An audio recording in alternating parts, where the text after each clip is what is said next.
Hello दोस्तों, नमस्कार। उम्मीद क्लासेस के अंदर आपका हार्दिक स्वागत एवं अभिनंदन। आज की इस बेहतरीन क्लास के अंदर उम्मीद क्लासेस आपके समक्ष कुछ कंपटीशन एग्जाम में आने वाले क्वेश्चनों को लेकर उपस्थित हुआ है। जी हाँ, मैं बात कर रहा हूँ क्लास 12th बायोलॉजी के चैप्टर नंबर 2 की, मानव जनन, ह्यूमन रिप्रोडक्शन, जिनके इम्पोर्टेंट एमसीक्यूज लेकर आपके समक्ष आपके मोबाइल की स्क्रीन पर उपस्थित है। तो आज की इस बेहतरीन क्लास का हम आगाज़ करते हैं। तो आज की इस बेहतरीन क्लास का जो फर्स्ट क्वेश्चन है वो आपकी मोबाइल की स्क्रीन पर उपस्थित। प्रति आतो चक्र अंडोत्सर्ग के दौरान कितने अंडाणु मोचित होते हैं? यानी प्रति आतो चक्र यानी मेन्स्ट्रुअल साइकिल एमसी के दौरान कितने अंडाणु मोचित होते हैं? फर्स्ट ऑप्शन में दिया गया 1, सेकंड ऑप्शन में दिया गया 2 और थर्ड ऑप्शन में दिया गया 3, फोर्थ ऑप्शन में दिया 4। तो प्रति मेन्स्ट्रुअल साइकिल में के दौरान जो अंडोत्सर्ग होता है तो जिसमें एक अंडाणु है वो मोचित होता है। तो इसका जो ए आंसर है वो बिल्कुल राइट माना जाएगा ना। एक अंडाणु मोचित होता है मेन्स्ट्रुअल साइकिल के दौरान। तो इसका ए ऑप्शन है जो बिल्कुल राइट होगा। इसी कड़ी में बढ़ते हैं अपने नेक्स्ट क्वेश्चन की ओर। अगला क्वेश्चन आपके मोबाइल की स्क्रीन पर उपस्थित। आर्तव चक्र के दौरान रक्त स्राव कितने दिन तक चलता रहता है?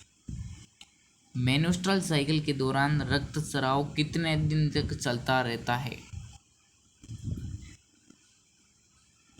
यानी मेन्स्ट्रुअल साइकिल के दौरान रक्त स्राव कितने दिन तक चलता है? ए ऑप्शन दिया गया 15 से 20 दिन, बी ऑप्शन दिया गया 3 से 5 दिन, सी ऑप्शन दिया गया 20 से 25 दिन और डी ऑप्शन दिया गया 1 महीना लगातार। तो इसका जो राइट आंसर है वो होगा 3 से 5 दिन। यानी एक रक्तस्राव है जो 3 से 5 दिनों के बीच चलता है। 28 दिनों के बाद होता है और ये 3 से 5 दिन चलता है। ठीक है, इसका औसत है वो 3 से 5 दिन है। ठीक है, तो इसी कड़ी में बढ़ते हैं नेक्स्ट क्वेश्चन की ओर। अगला क्वेश्चन आपके मोबाइल की स्क्रीन पर उपस्थित। HCG ह्यूमन कोरियोनिक गोनेडोट्रोपिन का स्राव होता है सर्टोली कोशिका से, प्लेसेंटा से, पोटक से, अंडाशय से। HCGC यानी ह्यूमन कोरियोनिक गोनेडोट्रोपिन का स्राव होता है। इसका जो राइट आंसर है वो होगा प्लेसेंटा से। प्लेसेंटा या इसको बोलते हैं अपरा या नाड़, जो माता की भ्रूण में माता के और उसके बच्चे से जुड़ी होती है, जिसको प्लेसेंटा कहते हैं। और ये प्लेसेंटा HCGC को स्रावित करती है। तो इसका जो राइट आंसर है वो बी ऑप्शन राइट माना जाएगा। ठीक है, इसी कड़ी में बढ़ते हैं अगले क्वेश्चन की ओर। अगला क्वेश्चन आपकी मोबाइल की स्क्रीन पर उपस्थित। इस क्वेश्चन में शुक्राणुओं की पूंछ को गति करने के लिए ऊर्जा किससे प्राप्त होती है? शुक्राणुओं को पूंछ की गति करने के लिए किससे प्राप्त ऊर्जा होती है? तो ए ऑप्शन दिया गया गोल्जिका से प्राप्त होती है, बी ऑप्शन दिया गया माइटोकॉन्ड्रिया से प्राप्त होती है, सी ऑप्शन दिया गया लाइसोसोम से प्राप्त होती है या डी ऑप्शन दिया गया केंद्रक से ऊर्जा प्राप्त होती है। तो इसका जो राइट आंसर है वो होगा माइटोकॉन्ड्रिया। माइटोकॉन्ड्रिया है जो इसको शुक्राणुओं की जो पूंछ है इसको गति प्रदान करती है, जो ताकि वो गर्भाशय तक पहुंच पाए। तो इसका जो बी ऑप्शन है वो बिल्कुल राइट माना जाएगा। इसी कड़ी में बात कर रहे हैं हम अगले क्वेश्चन की। अगला क्वेश्चन आपके मोबाइल की स्क्रीन पर उपस्थित। सर्टोली कोशिका है यहाँ। सर्टोली कोशिकाओं का नियमन कौन से पिट्यूटरी हार्मोन से होता है? पिट्यूटरी हार्मोन से होता है। ए ऑप्शन में LH, बी ऑप्शन में GH और सी ऑप्शन में FSH, डी ऑप्शन में प्रोलैक्टिन। इसमें ये पूछा गया है कि सर्टोली कोशिकाओं का नियमन कौन से पिट्यूटरी हार्मोन से होता है? तो इसका जो राइट आंसर है वो होगा सी ऑप्शन यानी FSH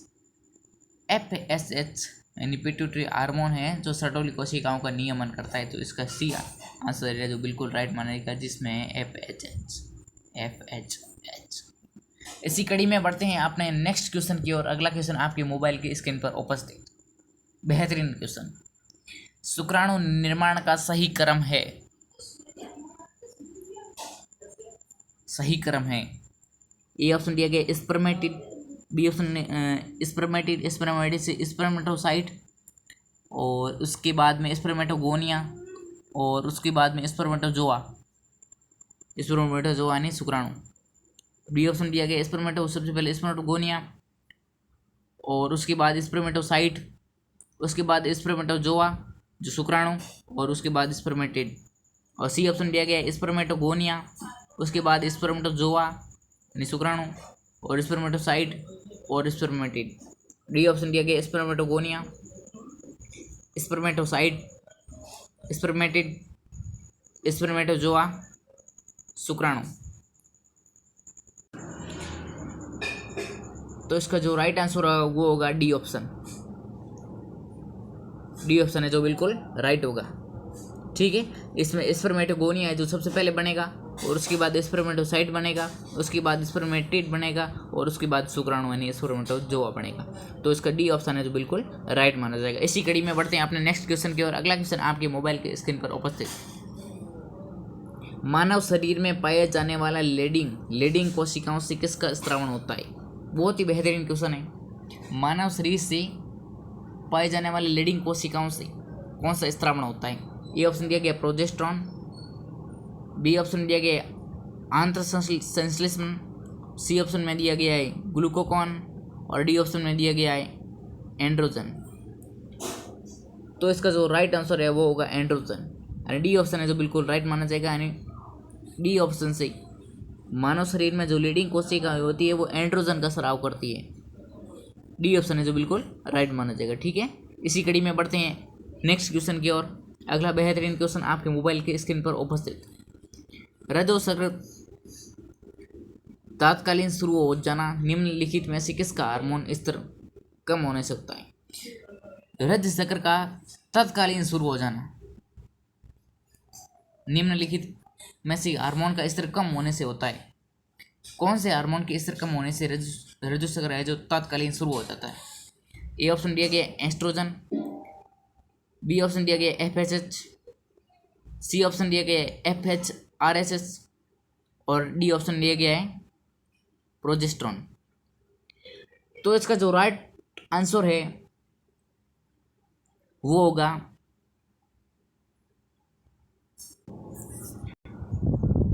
प्रोजेस्टेरॉन।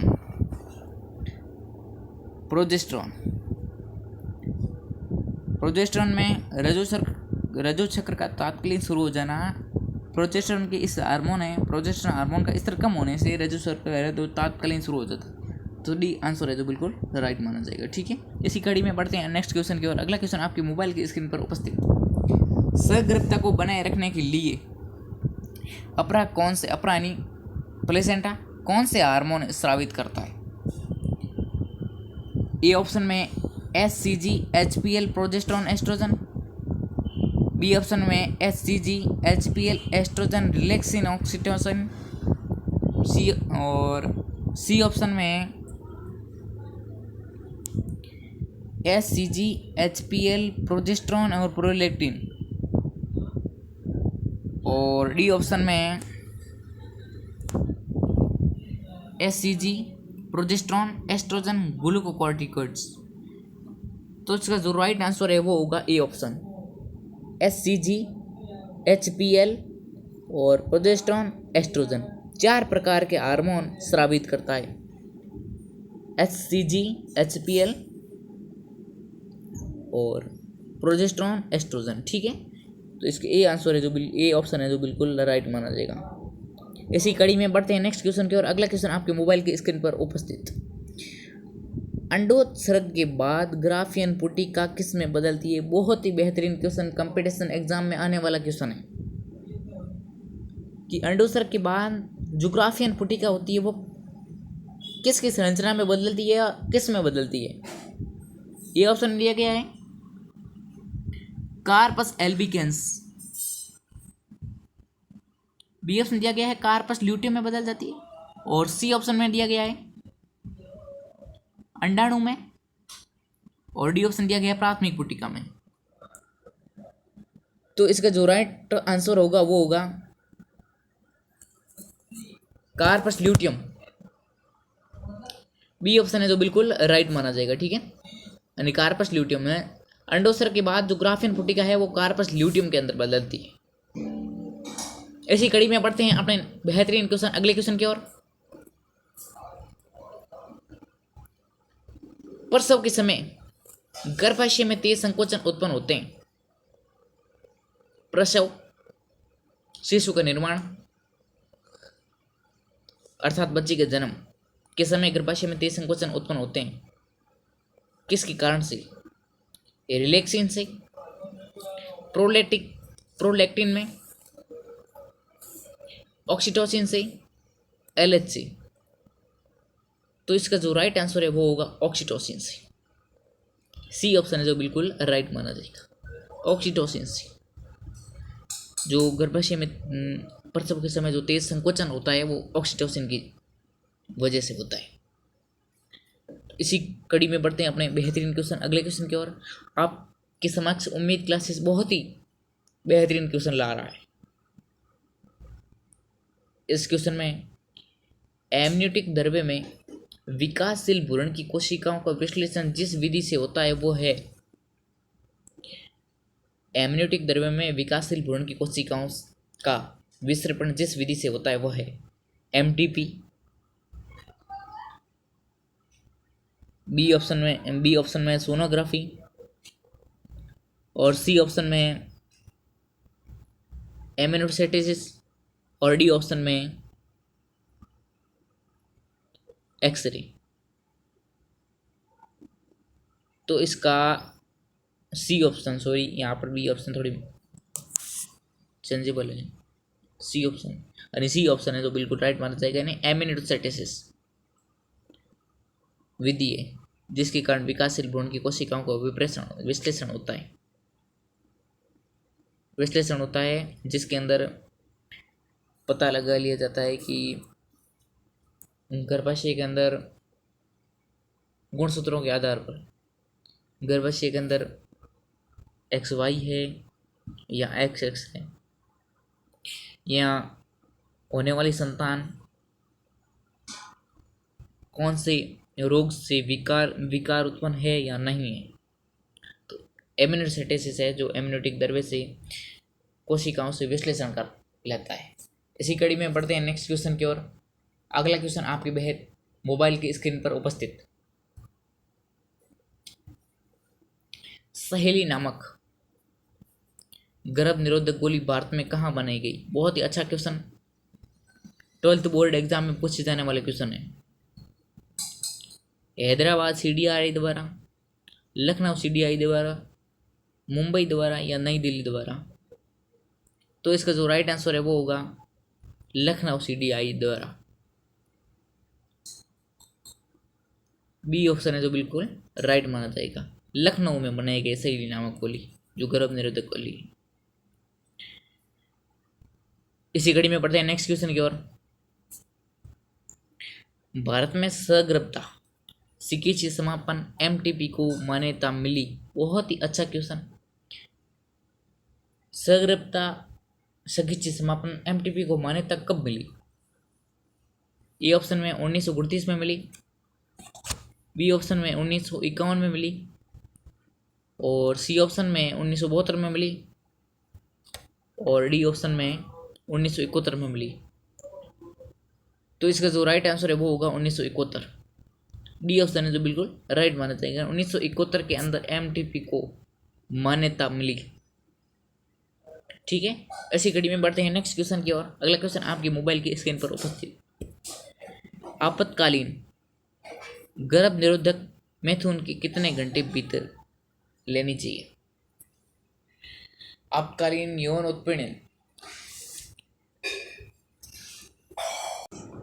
यानी रेप जैसे मामलों में उत्पीड़न को कितने घंटों के भीतर गर्भ निरोधक है जो गोली लेनी चाहिए?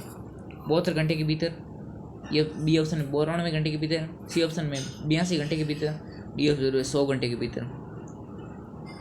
तो इसका राइट आंसर है वो होगा 72 घंटे के भीतर एक उत्पीड़न को 72 घंटे के भीतर आपातकालीन गोली लेनी ही चाहिए, गर्भ निरोधक गोली, जिससे गर्भाशय न बन पाए।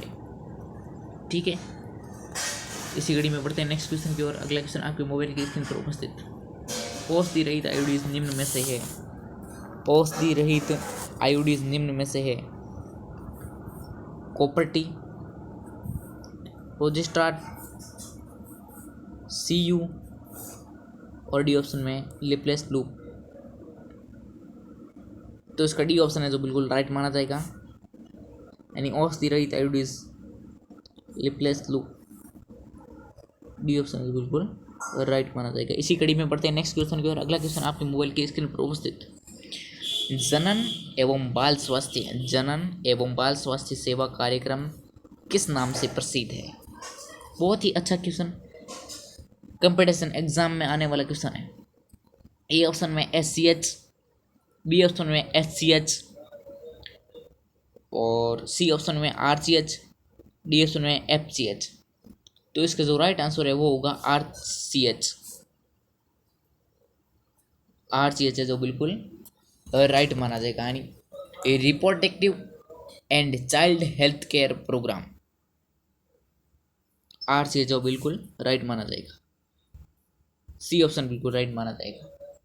इसी कड़ी में बढ़ते हैं अगले क्वेश्चन की ओर।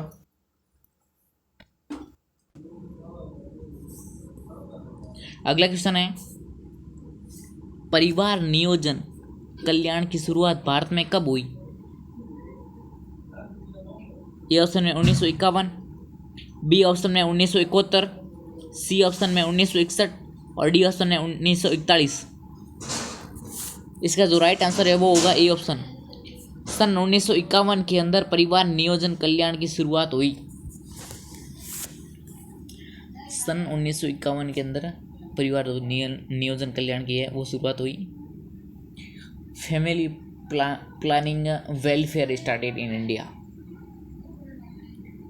परिवार नियोजन की कल्याण जो शुरुआत हुई थी वो ही थी फैमिली प्लानिंग, जो 1951 के अंदर हुई थी। ठीक है, इसी कड़ी में बढ़ते हैं अगले क्वेश्चन की ओर। अगला क्वेश्चन है दैनिक रूप से खाने वाली गर्भ निरोधक गोली है, यानी the daily oral contraceptive pills is, यानी दैनिक रूप से खाने वाली जो गोली है वो है माला सी या माला डी या माला एन तथा माला डी और माला ए। तो इसका जो राइट आंसर है वो होगा माला डी, बी ऑप्शन है जो बिल्कुल राइट माना जाएगा मेरे दोस्तों। बी ऑप्शन यानी माला डी है जो एक दैनिक रूप से खाई जाने वाली गर्भ निरोधक गोली, कौन सी, माला डी। ठीक है, इसी घड़ी में बढ़ते हैं अपने अंतिम क्वेश्चन की ओर।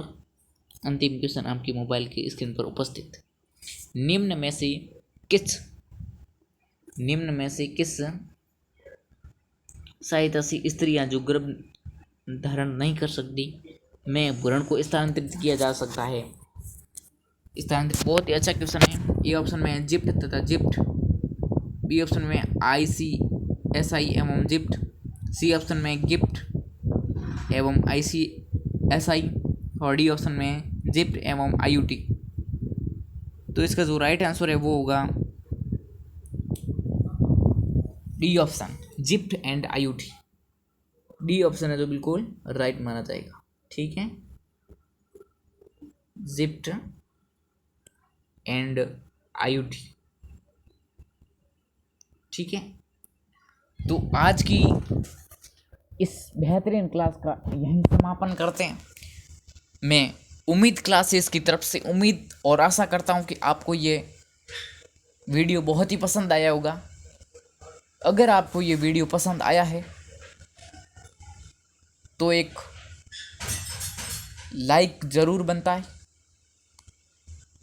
एंड अगर आप इस चैनल पे नई सदस्य है तो सदस्यता लेने में कोई ऐतराज़ न करें। धन्यवाद।